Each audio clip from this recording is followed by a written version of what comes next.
নমস্কাৰ সৰু সৰু কিন্তু ভয় লগা কিছু ভৌতিক ঘটনালৈ প্ৰত্যেক দিনাখনৰ দৰে মই ঝৰ্ণা আহিছোঁ আপোনালোকৰ কাষলৈ আৰু আজি লৈ আহিছোঁ গগন কলিতাই ডিমৌৰ পৰা লিখি পঠিওৱা এক বৰ শিহৰণকাৰী অভিজ্ঞতা এই অভিজ্ঞতা আপোনালোকৰ আগত বিপৰীত কৰাৰ আগতে অনুৰোধ কৰিছোঁ যদিহে আপুনি মোৰ ইউটিউব চেনেলটো এতিয়া সাবস্ক্ৰাইব কৰা নাই যদি বেয়া নাপায় সাবস্ক্ৰাইব কৰি থব ইনষ্টাগ্ৰামত থকা একাউণ্টটো ফলো কৰিবলৈ নাপাহৰিব আৰু ফেচবুকৰ পেজখনো যদি এতিয়ালৈকে ফলো কৰা নাই তাকো কৰি থব যাতে মোৰ ভিডিঅ'বোৰ অহাৰ লগে লগে আপোনালোকে এটা নোটিফিকেশন পায় লগতে যিসকলে মোৰ কিতাপখন পঢ়িম বুলি ভাবি আছে পিছে ক'ত পাম ভাবি বিচাৰি পোৱা নাই তেওঁলোকক জনাও যে এখন ই-বুক ইয়াক আপোনালোকে www.rong.digital নামৰ প্লেটফৰ্মখনত পাব তাত গৈ মোৰ ই-বুকখন বিচাৰিলেই সৰু সৰু কিন্তু ভয় লগা কিছু ভৌতিক ঘটনাৰ সংকলনখন বিচাৰি পাব পঢ়ি পিছে কেনেকুৱা পালে জনাবলৈ নাপাহৰিব আৰু এতিয়া পলম নকৰি আগবাঢ়ো গগনৰ অভিজ্ঞতাৰ ফালে গগনৰ ঘৰ ডিমৌত আৰু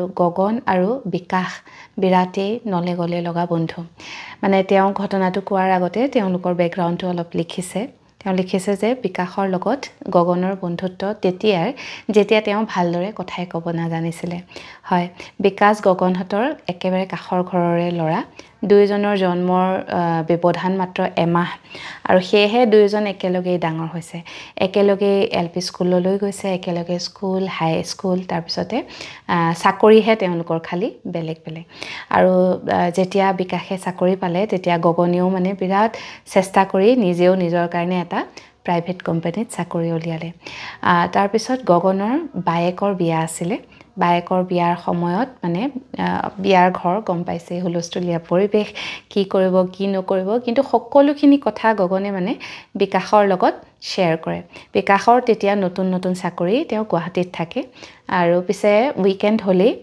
মানে তেওঁ ডিমৌলৈ আহে যাতে গগনক সহায় কৰিব পাৰে মানুহ মতাৰ পৰা আদি কৰি বজাৰ কৰা মান ধৰা কাপোৰ কানি কিনা দুইজন বন্ধুৱে একেলগেই মানে বজাৰ পাতি বা সকলোখিনি কাম একেলগে কৰিছিলে আৰু বিকাশে চাকৰি পোৱাৰ পিছত এখন পালচাৰ বাইক কিনিছিলে সেই বাইকখন লৈয়ে তেওঁ অহা যোৱা কৰে গুৱাহাটীৰ পৰা তেওঁ ডিমৌলৈকেও সেই বাইকখন লৈ আহে আৰু বিকাশে যিহেতু মানে গগনৰ বাইকৰ বিয়াৰ লাগি আছিলে গতিকে তেওঁ বিয়াৰ কাৰণে টিটিত ছুটিও লৈছিলে আৰু গগনৰ বাইকৰ বিয়া আছিলে বৃহস্পতিবাৰ এটাত কোন বছৰ লিখা নাই গতিকে ময়ো ক'ব নোৱাৰিম আৰু সেয়েহে তেওঁ বুধবাৰে নিশা আহি পোৱাৰ কথা মানে বিয়াত বাইকৰ লগত কইনা থ'বলৈকো যাব গতিকে জোৰোণটো তেওঁ স্কিপ কৰিছে কিন্তু বুধবাৰে ৰাতিয়ে তেওঁ পাবহি বাইক লৈ আহিব তাৰ পিছত একেবাৰে সোমবাৰেহে আকৌ চাকৰি জইন কৰিব সেই হিচাপে গোটেই প্লেনিংখিনি হ'ল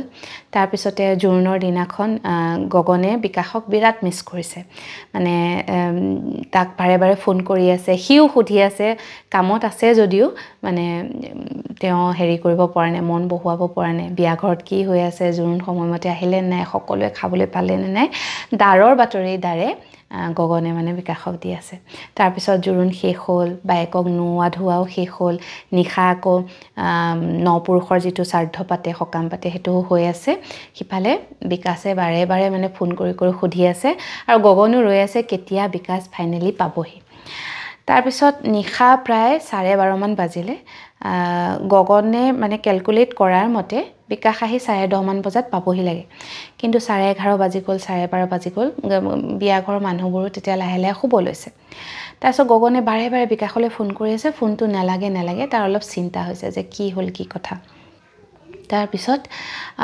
দেখিছে যে দূৰত ই আহিছে মানে সি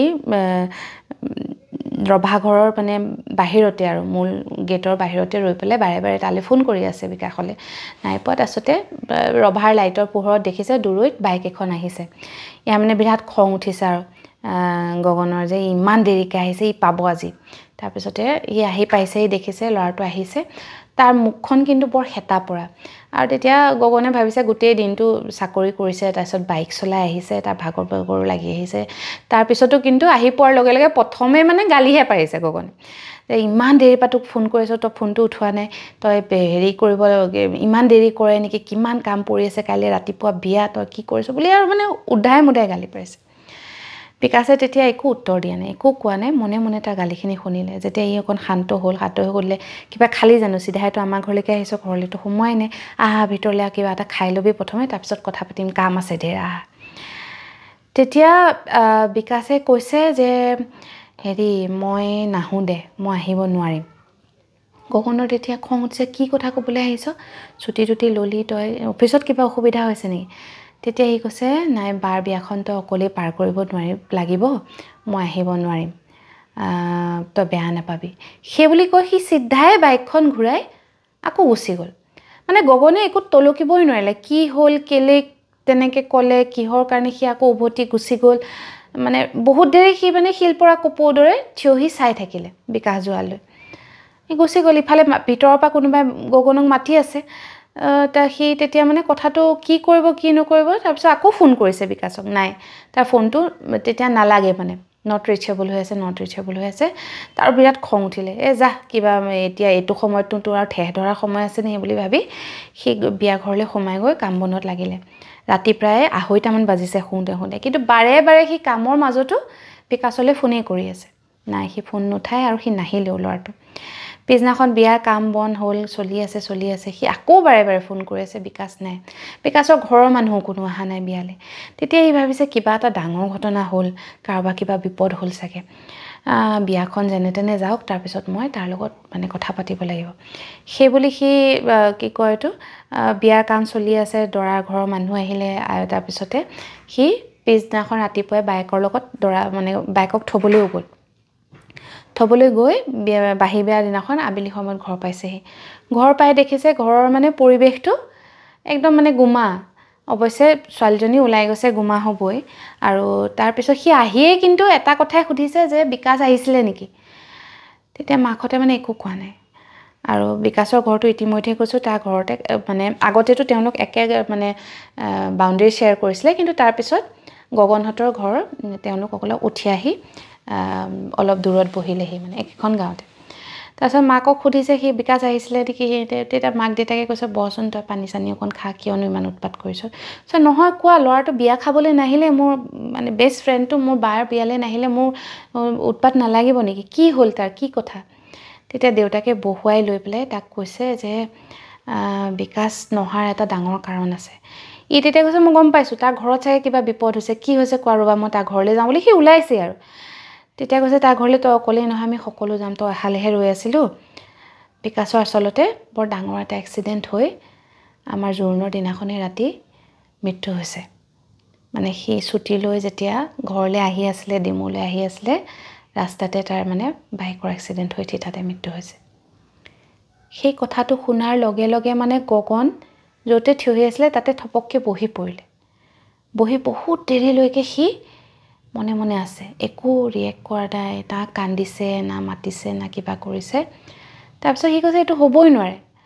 জোৰোণৰ দিনা ৰাতি সি আহিছে, আমাৰ পদূলিলৈকে আহিছে, মোৰ লগত কথা পাতিছে, সি খালি কৈছে যে মই আৰু আহিব নোৱাৰিম, তই বেয়া নাপাবি, সেই বুলি কৈ সি গুচি গৈছে। সি মোক বেয়া পাইছে কিবা এটা কথাত, তাৰ এক্সিডেণ্ট হ'বই নোৱাৰে, তাক মই দেখিছোঁ, সেইবুলি সি বাৰে বাৰে মাক দেউতাকক কৈ আছে।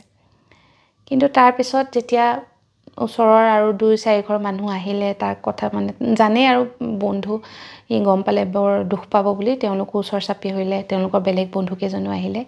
তেতিয়াহে চবেই যেতিয়া ক'লে, তেতিয়া গগনে মানিবলৈ বাধ্য হ'ল যে হয়, আচলতে জোৰোণৰ দিনাখন নিশাই তাৰ এক্সিডেণ্ট হৈছিলে। আৰু সেইদিনাখন তাক মানে গগনে যাক দেখিছিলে সি আচলতে বিকাশ নাছিলে, হয়তো চাগে তাৰ ভ্ৰম আছিলে, নহয় হয়তো চাগে বিকাশে শেষবাৰলৈ তাক ডেকা দিবলৈ আহিছিলে।